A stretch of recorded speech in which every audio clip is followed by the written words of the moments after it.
Hello everyone, मैं S के सिंह।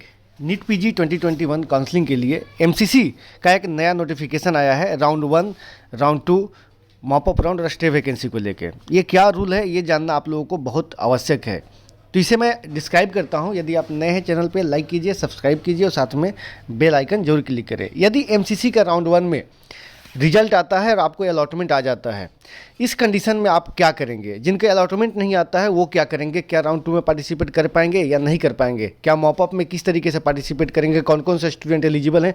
और स्टे वैकेंसी राउंड के लिए कौन कौन से स्टूडेंट एलिजिबल हैं? मान लीजिए राउंड 1 का रिजल्ट आया।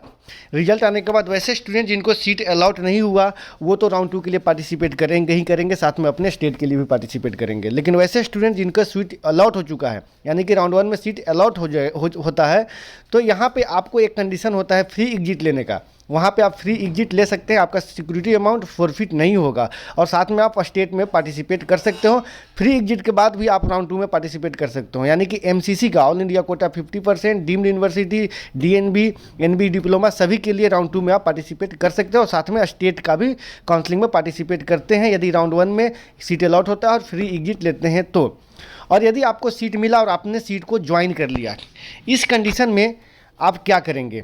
पहला कंडीशन ये होता है कि किसी को अगर सीट मिला और आप किसी कॉलेज में आपने ज्वाइन कर लिया और आप उस सीट से, उस कॉलेज से संतुष्ट हैं, यानी कि अब आपको अपग्रेड नहीं करना है, तो इस कंडीशन में आपको राउंड 2 में आप पार्टिसिपेट नहीं करेंगे। ठीक है।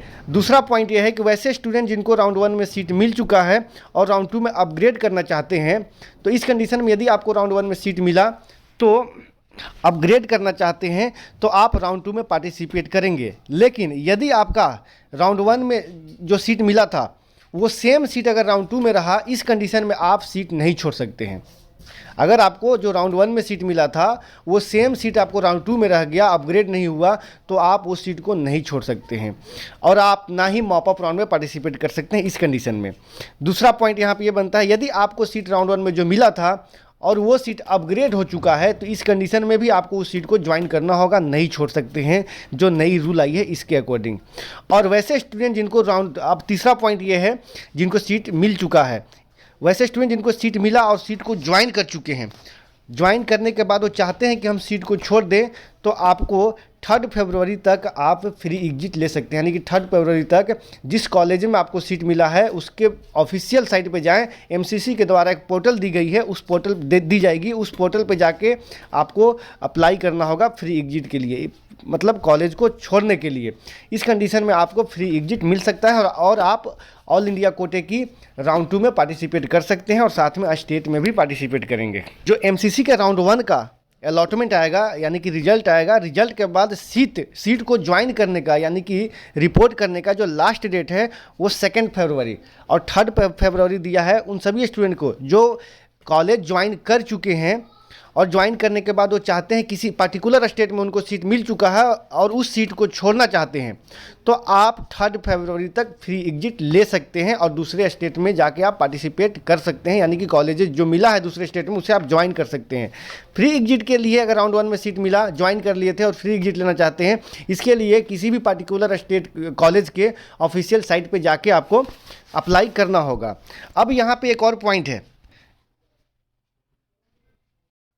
एक और पॉइंट बताता हूँ। फ्री एग्जिट और रिजिग्नेशन में काफ़ी अंतर होता है। क्या अंतर होता है? अगर फ्री एग्जिट लेना है, राउंड 1 में सीट मिला, अगर जो स्टूडेंट रिपोर्ट ही नहीं करते हैं इसे फ्री एग्जिट बोलते हैं।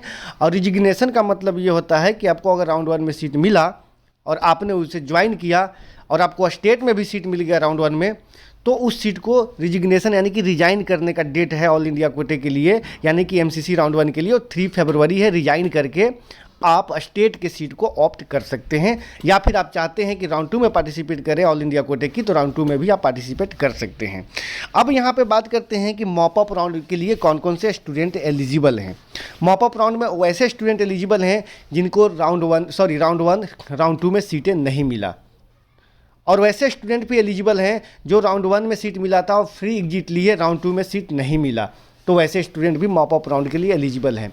और वैसे स्टूडेंट भी एलिजिबल हैं जिनको राउंड 1 में सीट मिला था और उस सीट को रिजाइन कर दिए और राउंड 2 में उन्हें सीट नया नहीं मिला, तो वैसे स्टूडेंट भी मॉप अप राउंड के लिए एलिजिबल हैं। और वैसे स्टूडेंट भी एलिजिबल हैं जो राउंड 1 और राउंड 2 दोनों ही राउंड में काउंसलिंग में पार्टिसिपेट नहीं किए थे और वो फ्रेश रजिस्ट्रेशन करके मॉप अप राउंड में पार्टिसिपेट कर सकते हैं, इसके लिए भी वो एलिजिबल हैं।